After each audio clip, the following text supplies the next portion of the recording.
Say good afternoon. It is 4:02. Watching a very interesting day in the market. The market looked just destroyed. I'm heavy in NASDAQ, so I took a beating early on in the day. And then around 2 o'clock, everything turned and everything went the other way. So in general, a good day in the market. If you are invested, the stocks that I am in, because people continue to ask this, are heavy in Amazon. So I'm actually down about $140 a share in Amazon. And the other stock that I recommended here at about 195, I would say 2.5 weeks ago, was Caterpillar, and that's at 220 now. So if you bought Caterpillar when I mentioned it, congratulations, you did great. You're up $25. It's about a 10-12% increase.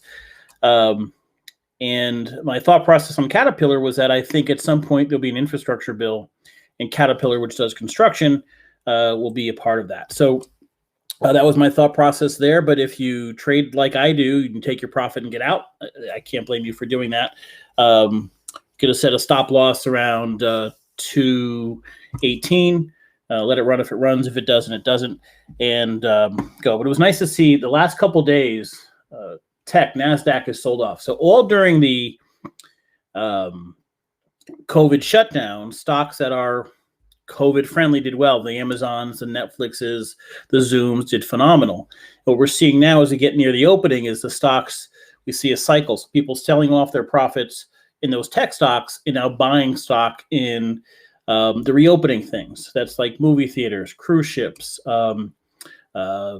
casinos, companies that are expected to do well once everything reopens. And so you see that cycle that happens in the market. And again, as we follow news, as we look at headlines, it tells us some indication of what to do moving forward from a stock standpoint. So good morning, good afternoon, and glad you're here. A few things to talk about today. We'll start with what we talked about yesterday.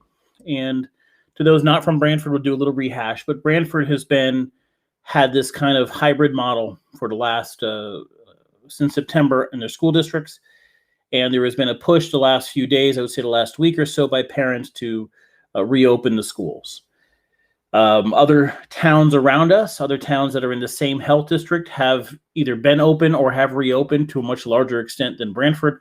And so there has been a push. So yesterday I spent most of the podcast giving just basically some political advice on how to go about this. And my observation was there were so many parents that were really attacking the superintendent, have issues with the superintendent, and that may be, and that's fine. But if the goal is to get school reopened, making this a gripe against Hamlet, the superintendent in Brantford, Hamlet Hernandez, really wasn't the way to go there. And so I was glad to see today one of the leaders of this group posted a letter that they wrote to the Board of Education. And I'll read this letter. It's actually quite a good letter. There's one or two lines I probably would not have added in here, but I'll relay it to you. This is a letter they sent to the Board of Education. The primary goal of this letter is to get the board to call a special meeting a week from now, or a week and a half from now, where Hernandez's reopening plan could be presented. There's a key reason for the timing of this. It is now February 23rd.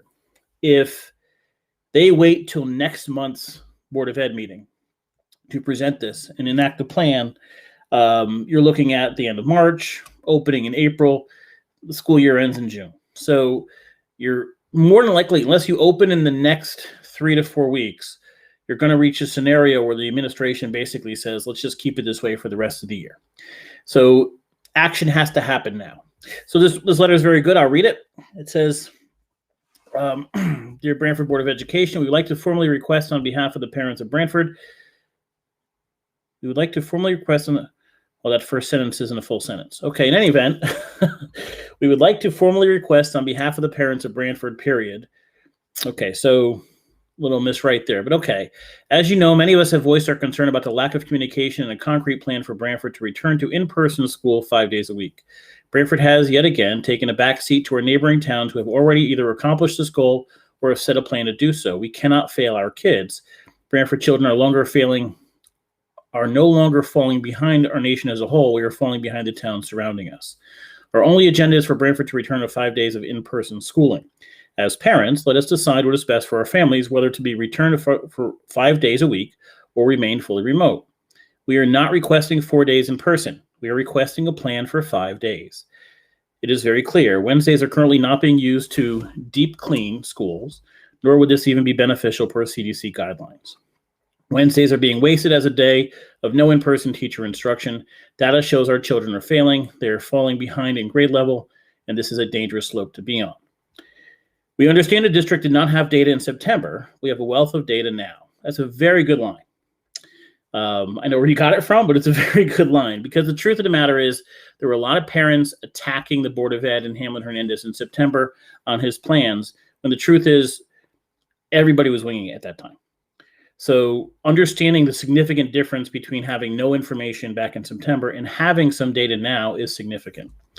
We now know that per the CDC that schools are safe and are not a place of community spread.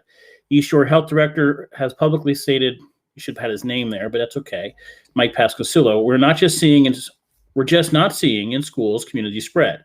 The safety measures, protocols, and precautions in place with schools, together with the lower impact of COVID-19 has had on student age population, make them a different animal. He made those comments talking to North Brantford School District.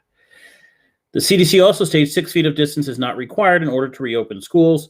The social emotional toll this has taken on kids is no longer a concern, but a crisis. The economic impact families have endured by having their children home 3 days a week cannot be sustained any longer. It is interesting that sentence is there. Yesterday, we talked about a situation in California where this same discussion was taking place, and the school board basically said to the parents, we are just looking for a babysitter. To a certain extent, that's true. Yes, it's about the well-being of our students. Yes, they're certainly falling behind. There is simply no way that this hybrid model is ever going to be as efficient as in-school instructions. Every educator will tell you that. This isn't a question on somebody making a decision that's in the worst, interest of the children. Everybody kind of understands we want to be back in school. I'm sure Hamlin Hernandez wants school back open. They'd rather have a regular year than a COVID year. But the economic impact is real, where parents can't get back to work, where parents can't get a full day's worth of work because they're basically tutoring their kids when their kids are doing remote learning. So don't shy away from the economic aspect of it. Don't let anybody talk down to you if you're looking to get your kids back in school. The economy cannot return. We can't get people back to work without the school system. And so there's a bunch of articles out the last couple of days that are extremely critical of Ned Lamont's proposal yesterday, that we go away from certain sectors getting this vaccine and just go to an age-based, 10-year increments, and have a special plan to get teachers instead of, say, grocery store workers or other frontline workers. I agree with that plan. I feel bad for those frontline workers who wanted the vaccine quickly and are going to have to wait till the age group is called. But getting teachers vaccinated, making sure there is confidence from parents to send their kids back to school is vital for the economy.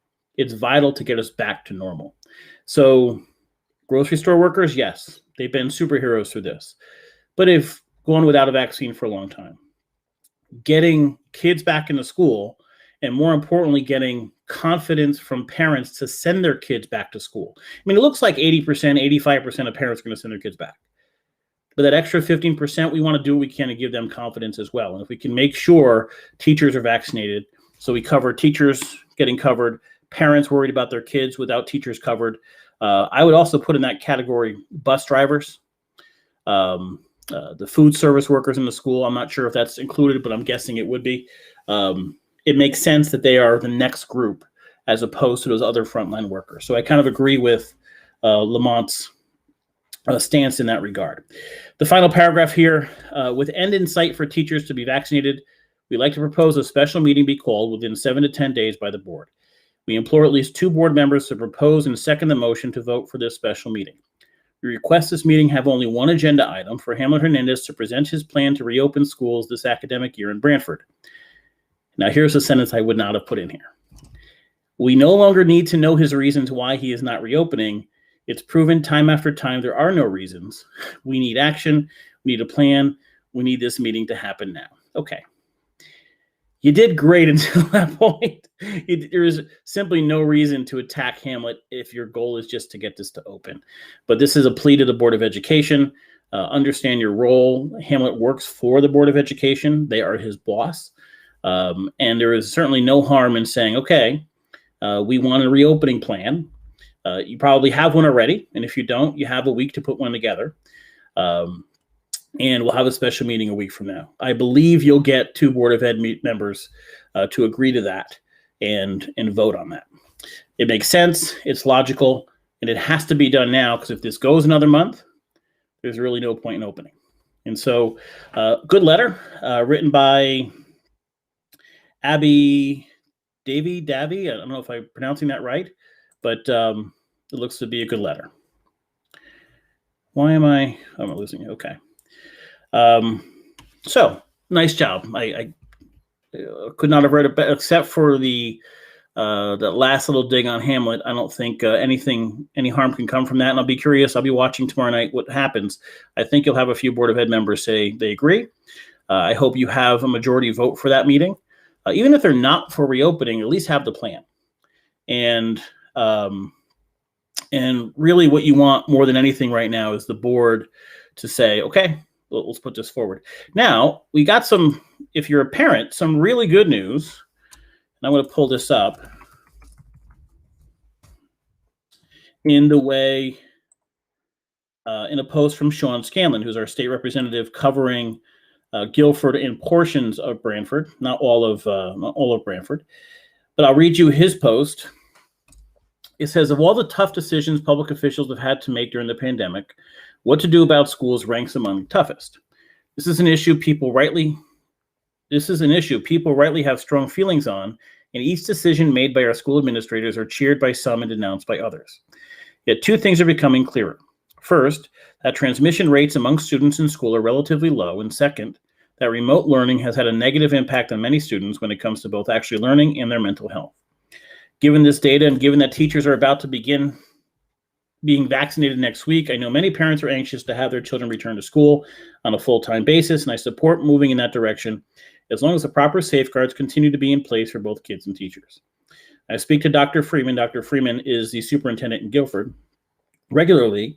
I know he'll be laying out a plan later this week for the remainder of the Guilford school year that he and his team have been working hard on. So stay tuned, and as always, please let me know your thoughts. So I'm glad, 1, that Sean took a stand. 2, we will have the Guilford plan produced this week. So there is no real excuse for Brantford and Brantford's administration to not have a plan. So we have East Haven's already in operation. North Brantford's already in operation to a certain extent. Madison is in operation full-time to a certain extent. And Guilford has a plan coming in which they'll do it. Brantford will again be the last one. It's kind of been our MO to be last on everything. But there is no excuse that come next Wednesday, if there's a special meeting scheduled for next Wednesday or next Thursday or next Friday, whatever it is, that Hamlet would not have a reopening plan by that date. And I disagree where I'd like to hear what his reasons are, if there's a way to address those reasons, why he would not want to open. But him wanting to open is not a prerequisite to open. The board can make that decision. And so they can make a statement, and they should do so, in my opinion, tomorrow night, that we want to see what the plan is to reopen. And then hopefully at that meeting, vote on the plan to implement it, and implement it quickly. Don't wait till the end of March or April to implement this. That makes sense. So nice job on the letter. I think it'll go well. I think you will have some members that are ready to reopen. It looks bad that so many other towns have reopened. Now, some were open from September 1st. Some have opened in different levels. But it also looks bad that, we had a few emails from East Haven. East Haven is literally sending out daily emails with updates with their numbers. And that's a really good example of communication that we're not really seeing in Brantford. And, everyone at some point has gotten some kind of response email from Hamlet, which is the most vague non-answer you'll ever get. It's kind of what he does.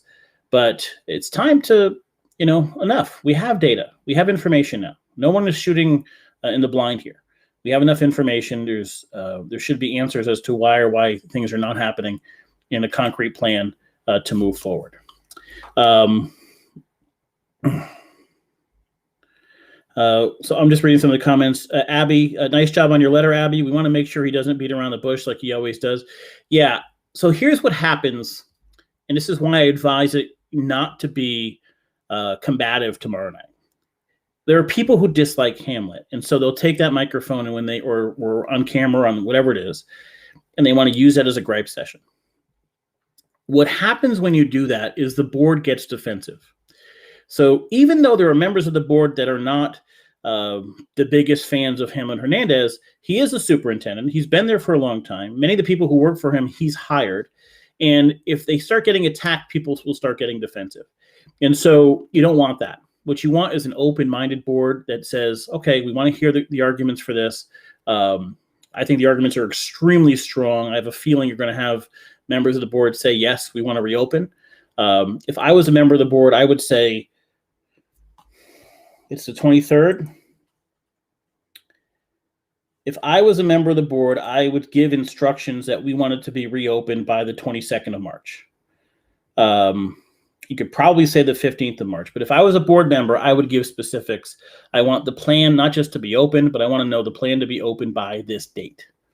And I'm guessing there's a plan in place or a plan that exists, because this can't be a new conversation, but I would want to be specific in the member. You can bring that up in your conversation, but do not let tomorrow night be a gripe session against Hamlin Hernandez. It will defeat the purpose. Do not let a couple people, there are parents who I already see in some of the comments and infiltrating who have personal vendettas. Don't let the personal vendettas become the dominant speaking points that are being made here. Find a few people to speak for the group. Make cohesive, logical arguments. Your letter does that. Stick to those points, and I think you'll have success. The other thing is, I know there's this outreach to RTM members and other politicians. The RTM has no say.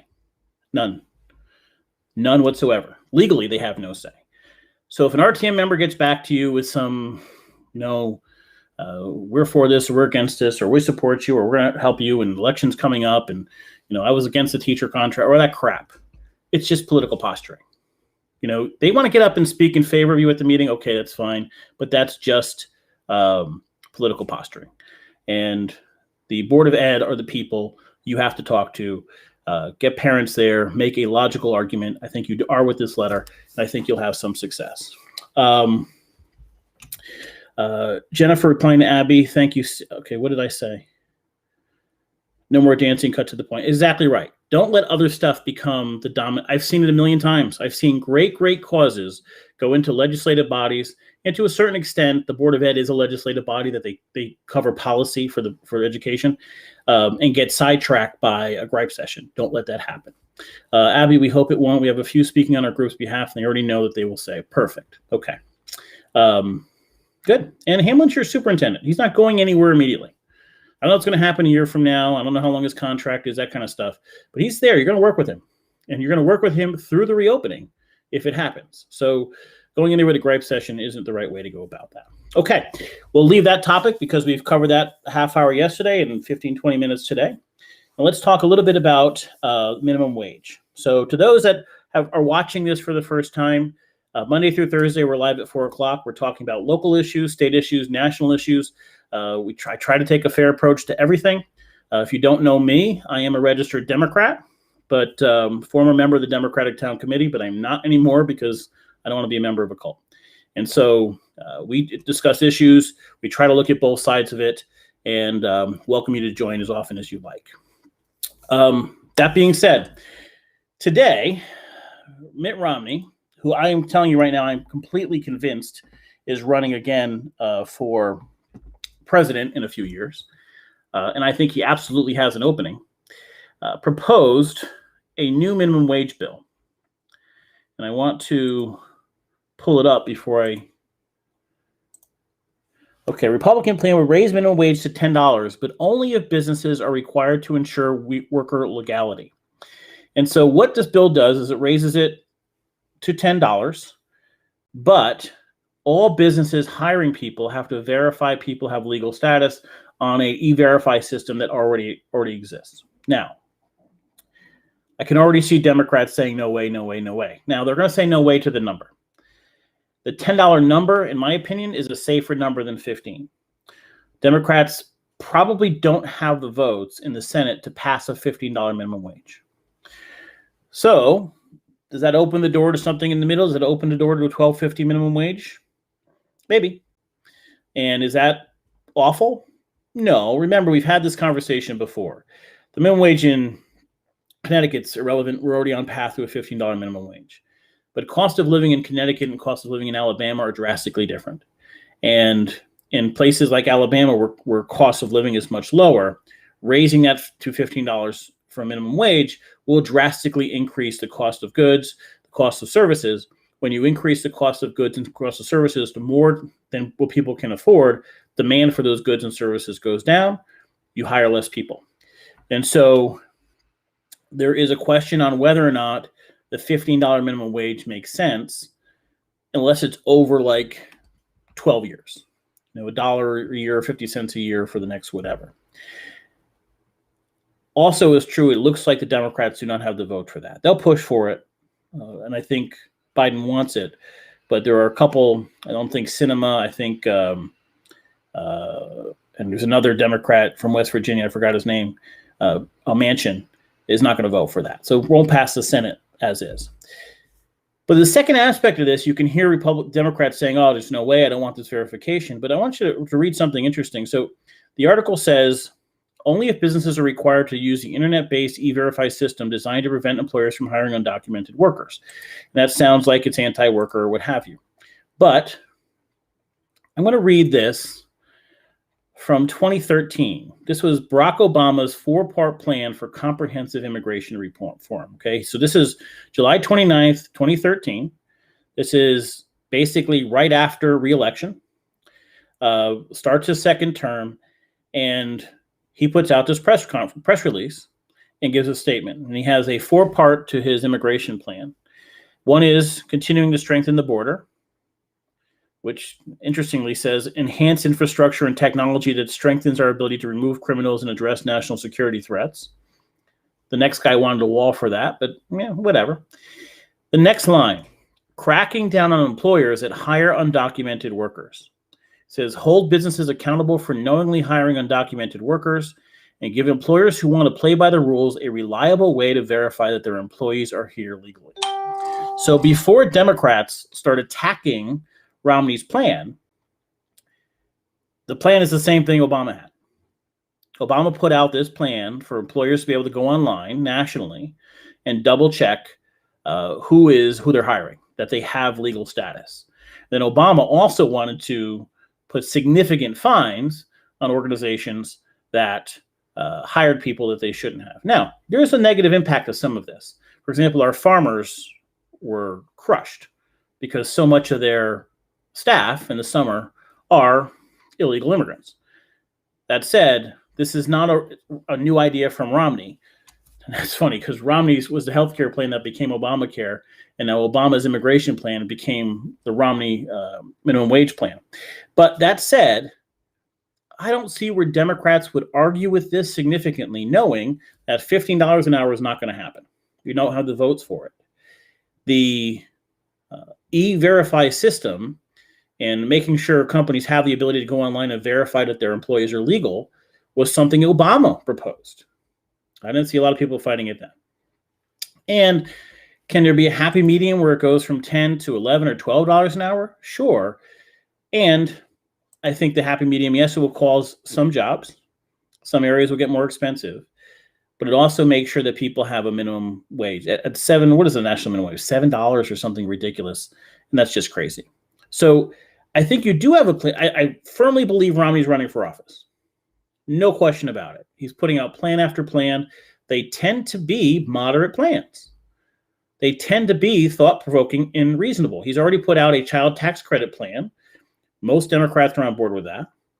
And he's now put out an immigration plan connected to jobs into a increase in the minimum wage. Democrats are typically on board with that. The immigration aspect of this, was already proposed by Obama 5-6 years ago, or 7 years, whatever it was. So before Democrats get up in arms, I've already seen it. Romney's throwing this out there. It actually is not a terrible plan. And I think it has a much better shot of passing than a $15 minimum wage does. So if I was to put money on this plan, I would say it passes similar to what's written, with a minimum wage increase to about $12 an hour. And that'll be the median. That'll be break the lot. It'll never get to 15. There's 2 Democrats in the Senate that will not support a 15. Manchin and Sinema won't support it. So that's a non-starter. Will they support 12? And will they support a program that mandates nationally? There's about 4 or 5 states now that already have this program, but mandates nationally, before you hire someone, you have to make sure they're a legal worker. Democrats will hold it up and say, listen, I want to combine that with a bigger plan that also gives a path to citizenship to illegal workers now. That is a bipartisan plan as well. Bush pushed that idea. So you're seeing some interesting things happen where you actually have, if you take the polarization that we had for the last 4 years away, and you look at these ideas and these plans, Obamacare was first done by Romney in Massachusetts, a Republican, and initially created by the Heritage Foundation, a Republican think tank. Passed by Obama as part of a national health care plan, a Democrat. We have a minimum wage increase being pushed by the Democrats, now one a little bit smaller being pushed by Republicans, but with an idea that originated with Obama in 2013 on immigration. You saw both sides have a child tax credit plan and a plan that pays parents money per month.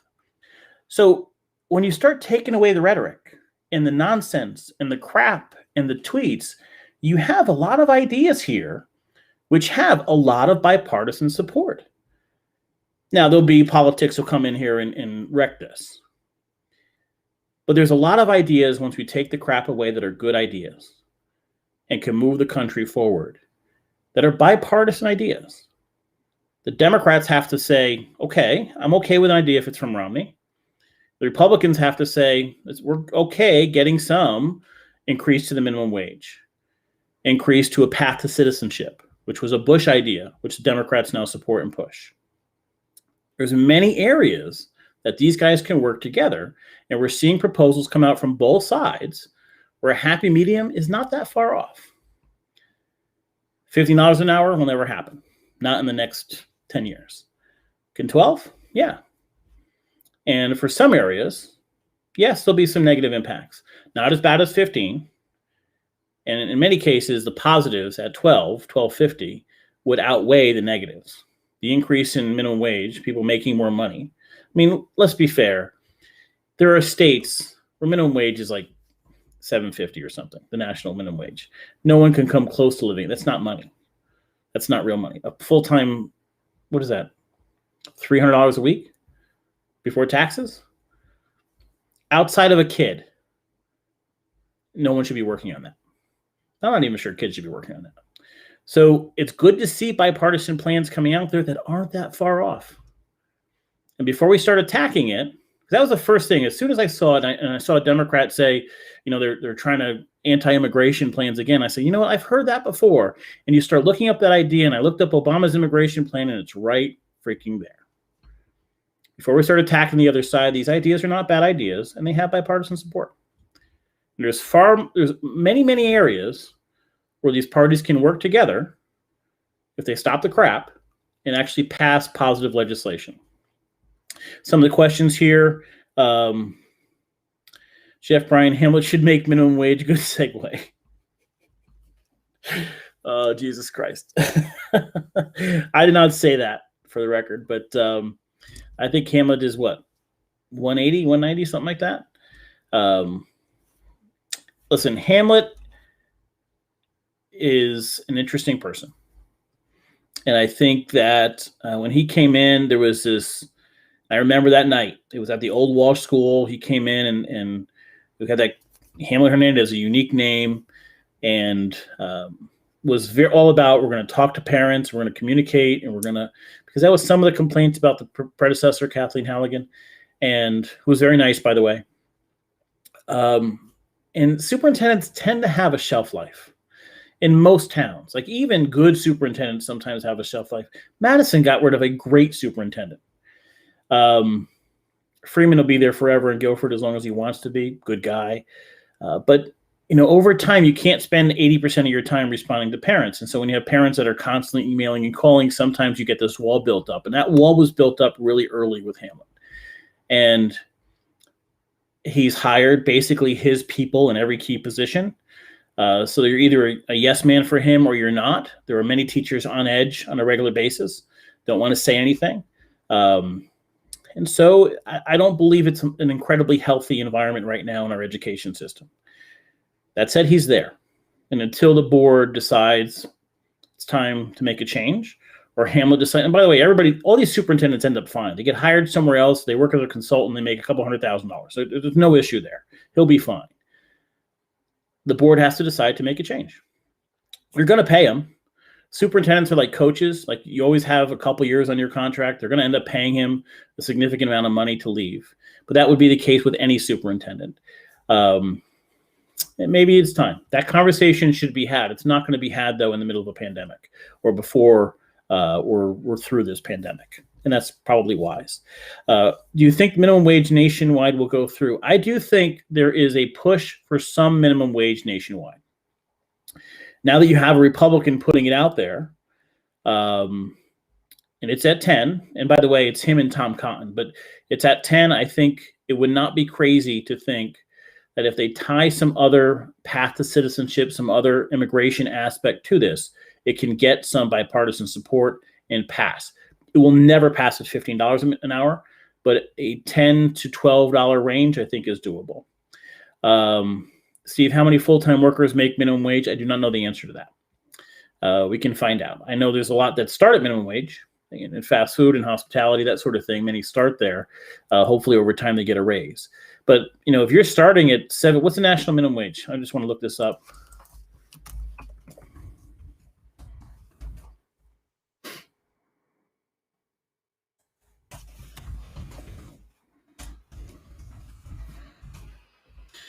$7.25 an hour. So listen, $7.25 an hour, and let's suppose you get a 2-3% raise every year.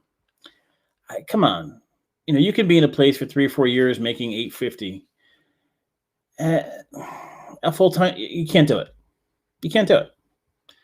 And so it's nice. I mean, some places have a path to, like McDonald's has a really good management plan, and places like that do well to push people ahead. And some have unions where it's a little bit higher than that. But $7.25 is too low. There's no question. And if it went to 10, 11, even 12, I think you're going to have that happy medium between, you're going to lose jobs. When you raise the minimum wage to $9 an hour, you'll lose some jobs. There are some, restaurants, retail stores that the costs will go up. And it's not saying that some people won't pay it, but when the cost of an item go up, the demand for that item drops. When the demand for that item drops, the need for labor to produce those goods drops. So some jobs are always going to be at risk. At $15 an hour, it's a huge loss of jobs. I thought I heard the number 1.4, 1.5 million jobs. But if you go to 11 or 12, and that number is 300,000 jobs, in the meantime, you're getting a lot of people $2 to $3 raises an hour, and allows them to put their kid in daycare and move up their career-wise, or make or pay for health care or what have you, and take those steps forward. That payoff may make sense. Everything's a payoff. There's always negative impacts and positive impacts. Does the positive outweigh the negative is the question. A $15 minimum wage, even implemented over 3 or 4 years, could be devastating to some smaller economies, some states. We can go less than that and still make sense. So, wow, it's 4:36. I did not realize that. I'm sorry. I went a little long, but a good conversation. I'm glad to see the parents doing what they're doing. It looks like they're going to be, I think they'll be successful tomorrow night. And we will find out. I'll be watching, and we'll see. If there's any changes or any updates to those parents, please let me know.